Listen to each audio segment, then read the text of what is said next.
28 जून 2022 राजस्थान के उदयपुर में तालिबानी हत्या से एक टेलर कन्हैया लाल जिसकी हत्या कर दी जाती है, जिसके बाद से उग्र विरोध देखने को मिलते हैं। उस बात को करीब 2 साल हो गए हैं, 2 साल की बरसी हो चुकी है। जो कन्हैया लाल हत्याकांड के जो मुख्य गवाह है राजकुमार शर्मा, वह बेड रेस्ट पर है, क्योंकि जिस तरह से जो हत्याकांड हुआ उसके बाद से वह सदमे में है। जिस तरह से 2 बार उन्हें ब्रेन हेमरेज हुआ और अब वह बेड रेस्ट में। परिवार है जो दर्द झेल रहा है, कई तरह की पीड़ा परिवार की। उनकी पत्नी जिनसे हम बात करेंगे और राजकुमार जी से बात करेंगे, किस तरह की जो दर्द है परिवार झेल रहा है। करीब 2 साल हो गए, 2 साल की बरसी है।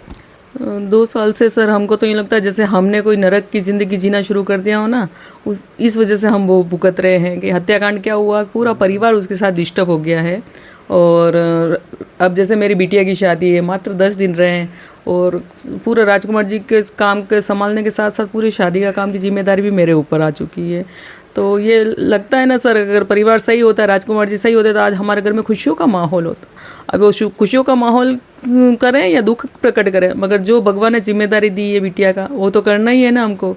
तो मैं और मेरा बच्चा मिलकर ये शादी की तैयारियां कर रहे हैं और ठाकुर जी से या जो भी सुन रहा करा, जिसको हमारी पीड़ा समझ में आ रही है कि हमने कोई गुनाह नहीं किया और बिना गुनाह की सज़ा हम भुगत रहे हैं, तो हमारी मदद करें। और राजकुमार जी के अगर गवाह बने हुए हैं तो हमारे साथ भी न्याय कर दें। अगर आप न्याय के पक्ष में हैं तो हमारे साथ भी न्याय कर दो थोड़ा बहुत। 2 साल किस तरह से निकले, जिस तरह से 2 साल हुए हैं, ब्रेन हेमरेज हुआ, उसके बाद फिर से बेड रेस्ट पर, किस तरह की ज़िंदगी हो गई? 2 साल यूँ समझ लीजिए सर कि हमारी ज़िंदगी हम 20 साल पीछे चले गए हों। कि पहले ये था कि बच्ची को अच्छा पढ़ाया लिखाया तो अच्छे से बच्चे जॉब करेंगे। राजकुमार जी भी अच्छा कमाते थे, मेरे भी अच्छी कॉस्मेटिक की शॉप थी, तो अच्छा जीवन चल रहा था। अब तो ये हो गया ना सर कि एक राजकुमार जी के पीछे हम 4 जने बिल्कुल घर पे रह गए हैं। कोई कुछ भी नहीं कर पाता है और सिवाय खाली इनकी सेवा चाकरी करो और घर के काम करो और इनकी देख रेख करो। अगर कहीं हॉस्पिटल वगैरह भी जाना पड़े तो एक जने को पीछे इनके लिए रखे जाना पड़ता है। तो पूरा परिवार डिस्टर्ब है सर। अब देख लो, मेरे कमाने वाले बच्चों को मैंने घर पे रोक रखा है, तो अब हमारी आगे की स्थितियाँ कैसे चलेगी, कैसे हमारा घर बाहर चलेगा। ये अगर पीड़ा कोई समझ जाए तो कुछ होवे, बाकी न्याय खाली न्याय करो तो न्याय तो सबको करो फिर तो। 2 साल हो चुके हैं करीब, जो आरोपित हैं उनको अभी तक सज़ा नहीं मिल पाई। हाँ, तो ये तो अपने यहाँ का भारत का पता नहीं कानून क्या है। जब उन्होंने खुद ने गवाह जो अपराधी थे उन्होंने खुद ने एक्सेप्ट कर रखा है, सब कुछ है, फिर पता नहीं न्याय में इतनी ढील क्यों हो रही है, ये समझ में नहीं आ रहा मेरे को भी कुछ। 2 साल किस तरह स्थितियाँ रही है, क्योंकि जिस तरह से घर राजकुमार जी जिनका ब्रेन हेमरेज हो जाना, घर से बाहर नहीं निकलना, परिवार की स्थितियाँ कैसी रही 2 साल? परिवार की स्थितियाँ सर, मतलब आप समझिए कि हमको खाने पीने के लिए भी लोगों से अपील करनी पड़ती थी। हमारे कलेक्टर साहब पहले वाले वो मदद करते थे हमारे, और लोगों से गुहार करनी पड़ती थी हर चीज़ के लिए। कोई देगा भी तो कितने टाइम तक दे देगा, मगर अब यही हो गया, पता नहीं कैसे क्या चलेगा, कैसे हमारी शादियों के सारे काम पूरे होंगे, कैसे खर्चे पूरे होंगे, कैसे राजकुमार जी का हमारा जीवन यापन आगे होगा। परेशानियाँ तो यही है ना सर। ये एक हत्याकांड से हमारा पूरा जीवन, मेरा पूरा परिवार नष्ट हो गया सर, हमारी खुशियाँ खत्म हो गई मेरे को, हमको तो यूँ लगता है सर। राजकुमार जी, 10 दिन बाद आपकी बेटी की शादी है, क्या कहेंगे? सर अब शादी है और पूरी जिम्मेदारी मेरी वाइफ के ऊपर है। वो दौड़ती है अकेली, धूप है, इतनी धूप पड़ती फिर भी जाना पड़ता सर। मैं हूँ जो खाट से उठ नहीं सकता हूँ।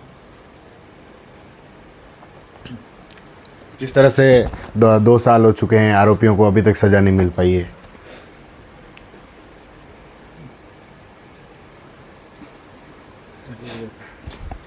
हम बेटे से बात करेंगे, क्या देखते हैं आप, इस किस तरह की स्थितियाँ हो गई? आप कुछ काम करते हैं, क्या करते हैं? पहले तो सर लाइफ इतनी अच्छी चल रही थी, पापा ठीक थे तब हम बाहर जाते थे, फ्री माइंड होके इधर उधर आ जा सकते थे। अब तो यूँ है, मम्मी कहीं बाहर जाते तो मुझे घर पे रहना पड़ता है। अब मुझे घर से ही सारा काम, पापा की देख रेख, अपना काम। पहले तो ऐसा था, हाँ भाई कॉलेज कंप्लीट होते मास्टर डिग्री कंप्लीट करनी ताकि अच्छी किसी पोस्ट पे। अब तो प्राइवेट जॉब के लिए भी वो हो रहा है, तो अब घर पे रह के ही सब करना पड़ रहा है।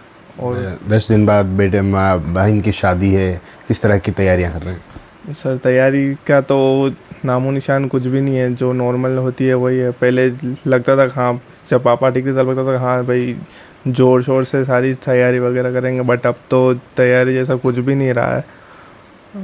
किस तरह की 10 दिन बाद शादी है आपकी बेटी की, क्या क्या क्या तैयारी करें, क्योंकि अभी भी स्थिति है कि आप घर से बाहर ही नहीं निकल पा रहे हैं? सर शादी तो क्या है, सोचा तो बहुत था, एकाएक बच्ची, एक अच्छी अच्छे धूमधाम से उसकी शादी करेंगे। राजकुमार जी ने हमने बहुत अच्छे से बच्चों को पढ़ा लिखा के रेडी किया था, मगर अब कंडीशन ये है ना सर, मात्र 10 दिन बाकी रहे, मगर अब बस पता ही नहीं चल रहा, समझ में ही नहीं आ रहा कि खुशियाँ मनावे या तकलीफ वो करे। तो अब पता नहीं भगवान कैसे क्या करेगा, क्या निपटाएगा। खुश भी नहीं हो सकते, दुखी। अब हमारा तो शब्दों में अब 2 साल से आंसू ही नहीं सूख पा रहे हैं सर। क्या अपील करना चाहेंगे? मैं यही अपील करूंगी, अगर आप में से किसी को भी दया आवे हम पे तो प्लीज़ हमारी मदद करें।